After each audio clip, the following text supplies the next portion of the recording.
Hello! Today for Adult Writers Club we are going to be talking about cinematic principles in writing. This was actually something I kind of learned by accident because of the fact that we have a couple principles that people talk about using in writing, but I didn't realize were actually originally screenwriting techniques that were then adopted and adapted to become regular writing techniques. As a result of that, I would like to go over a handful of techniques today. Please remember that our meetings will be the last Thursday of every month, which means, I believe that's next Thursday, the 30th, March 30th. It'll be from 8 to 9, so the typical time that I record this, actually. It'll be from 8 to 9 on Thursday, and it will be March 30th, and it will be in meeting room 1, so that's the room upstairs, the largest room. I hope that a lot of you come. I would love to see you there. It's just 1 hour. I get to help look at your stuff, give you feedback, and edit your manuscript since I am an editor. I may not do an in-depth edit just because we only have 1 hour and I don't know how many people are going to show up, but I can at least do what I can to help give your manuscript a basic overview while I'm there. And if you want any more in-depth edits or help, we can discuss questions you might have via email. My email's below if you ever have any questions on concepts that I talk about in the videos. Now, moving on to today's concept again of cinematic principles in writing. The very first cinematic principle, and my personal favorite, and the way I learned that this was even a thing, is called in late, exit early. You may also hear it as in late, out early. That's how I originally heard it. I thought that was the original coined term. Turns out that the original screenwriting term is in late, exit early, which I actually think, because of alliteration, is kind of better. But the whole point is that you don't want to wrap everything up with a nice little bow, because endings are never perfectly nice. So, exit early. You want to make sure that you don't keep in the scene so much that you end up boring the readers. You want to exit with a little bit of action, a little bit of flavor left.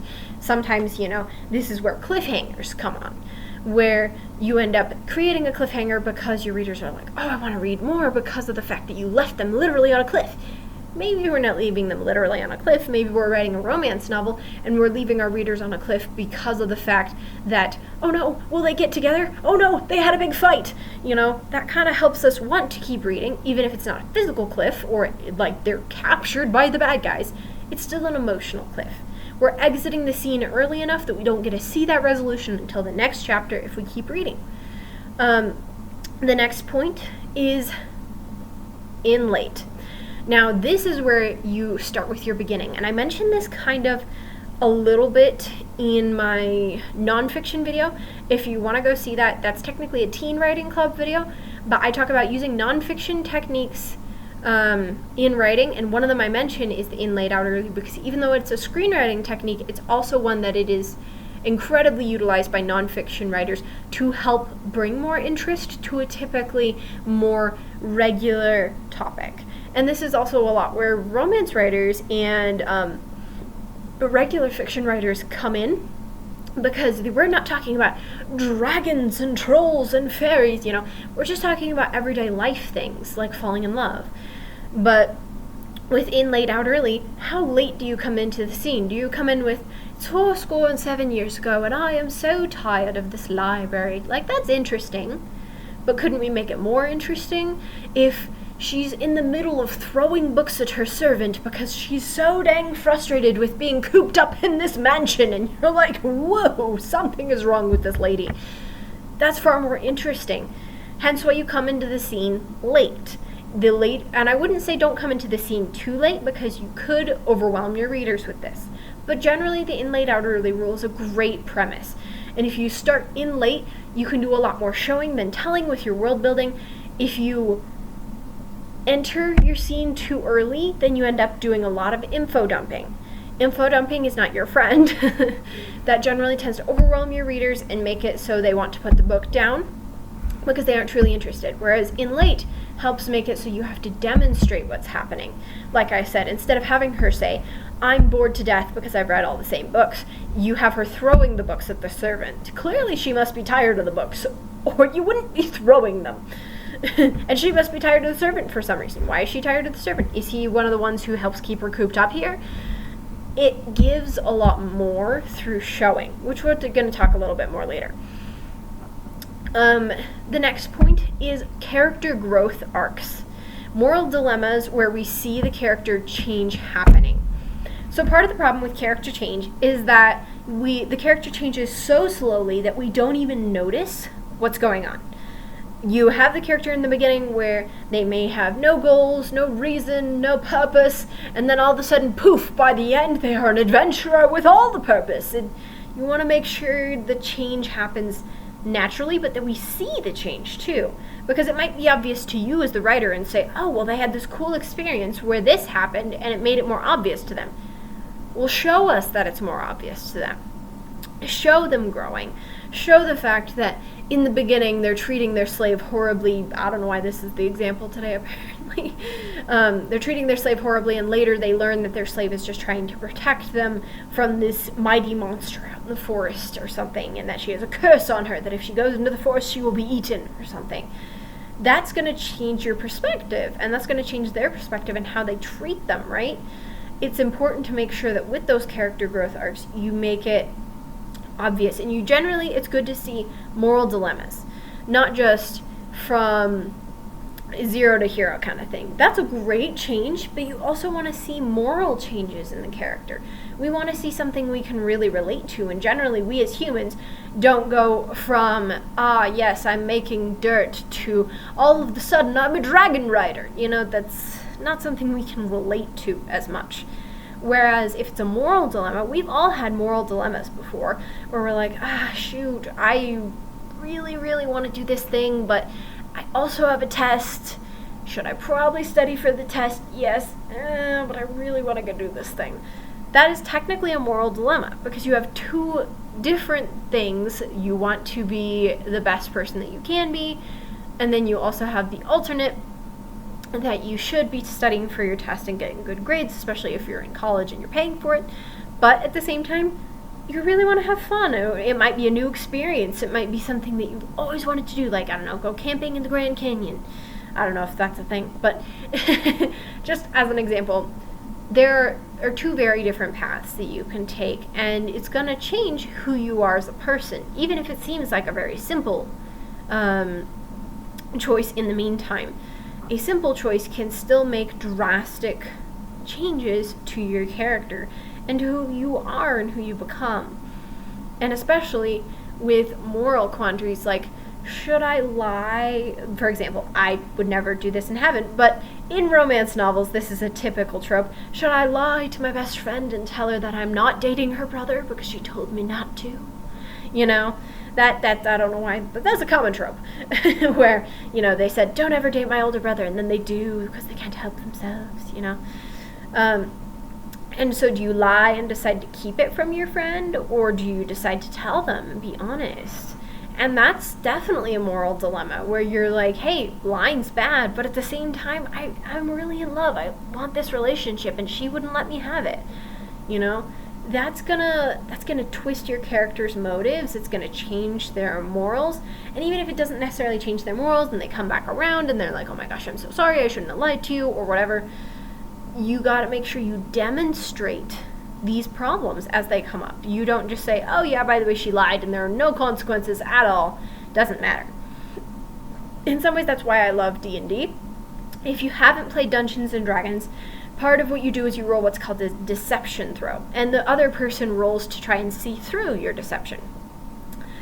And so between that, using your D20 dice, say the other person rolls a natural 1, and you, as the NPC, non-player character, roll a 12. As a result, they're going to completely and utterly see through your lie. So, not necessarily will it always change your morals if you lie, but at the same time, there should be consequences for getting caught in a lie, for lying, for not lying. Moral decisions should be demonstrated the consequences with your character and how they are changing for good or for bad. And if they are changing for bad, how far will they go before you're going to say, no more? They're officially an antagonist, or no more, they have to start redeeming themselves, or else they can't be the main character anymore. that can always make a really compelling story. All right, next point. Crisp and clear writing. Actions speak louder than words. Let emotion show through doing things. Now that's several different things, but they all are demonstrating the same point. Crisp and clear writing is when you show, don't tell. You let the actions speak for themselves. As I mentioned earlier, if she's throwing books at someone, that is going to show you something that just saying, I hate this, isn't going to. You're not going to resonate with it emotionally. If you just say, I love X, or I hate X, or I wish I had, that's not going to give as much desire as showing. For example, I may not agree with everything the Harry Potter author does, but she did write the first Harry Potter very well. With the Mirror of Erised, that shows so much about what Harry wants, about what he desires, instead of just saying, I wish more than anything that I had my parents back. Instead, she shows you his current adoptive uncle and uncle and aunt, but basically adoptive parents, are super abusive. And when he looks in the Mirror of Erised with the deepest desires, all he sees and all he wants is his parents back. That's all he wants.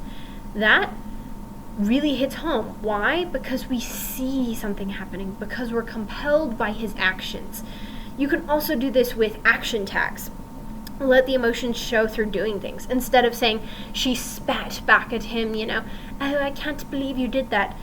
Maybe instead she says it more subtly and says, oh, I can't believe you did that. She's fiddling with a knife in her lap. Oh, she might be angry.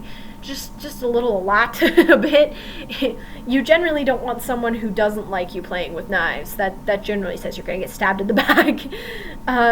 Action tags, as a result, are very important. Now, to define an action tag, that is when instead of saying he said, she said, you said he did blank on the end of the dialogue. So, like, for example, I can't believe you did that. She twiddled the knife in her fingers. That's an action tag. It is intimating that she said that while also doing this.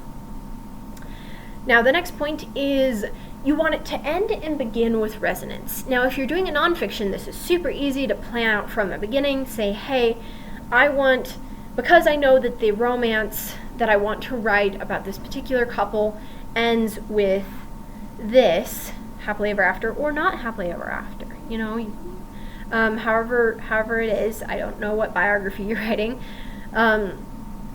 You find that point where you want to end it, whether it's positive or negative. And then you say, how do I want to foreshadow that from the beginning? Now, the way this comes in through screenwriting, so with the crisp and clear writing from before, just to clarify, that's because they have very little room on pages, and so they have to make it very clear, crisp and clear from the beginning how they describe things and let the emotions show through action. But with resonance, this is often demonstrated through a lot of nuances, a lot of foreshadowing, and you can foreshadow with nonfiction. Don't lie, but at the same time you have your own way you can tell your story. You can start from a place where you're like, oh, well, I want it to be a positive ending, where it's all about, them going off and trying to accomplish their dreams, right? Well, maybe start then with one of them writing down a list of their dreams, if you've done that in the past, or if they've done that in the past, or some other thing that has to do with their dreams in the past that leads into that. So that way you have that beginning and end resonance, so that way when they feel that ending, that sense of accomplishment is greater, because you saw where they started and now you see where they end. The next point that I'm going to mention is don't neglect details, but leave some things to the imagination. This also goes with limiting important locations that they have as well. You can't have 75 different settings in a movie. Even if you have a very expensive budget, you just can't have that many settings. As a result, you need to make sure that you leave some things to the imagination. You say, hey, they're living in a small town, but we're only going to show you the cafe, the school, and maybe the library. That way we fill in, leave things to the imagination, the rest of the town to our imagination, but we limit it to the important locations that we give details to. Everything else just kind of naturally falls into place. You want to make sure that you have just enough detail that the reader is immersed in your world, but at the same time not so much detail that they're drowning in it. there's a fine line between immersive and drowning. Alright, that is it for today. If you have any questions or want me to clarify, or if you want me to do a part 2 of this video, then absolutely send me an email. Let me know that you want a part 2 of this video. If you have any questions, also send me an email, ask me questions. Remember, again, next week, Meeting Room 1 from 8 to 9 p.m. Meeting Room 1, 8 to 9 p.m. And it's going to be Thursday, March 30th. I hope to see you there. Bye.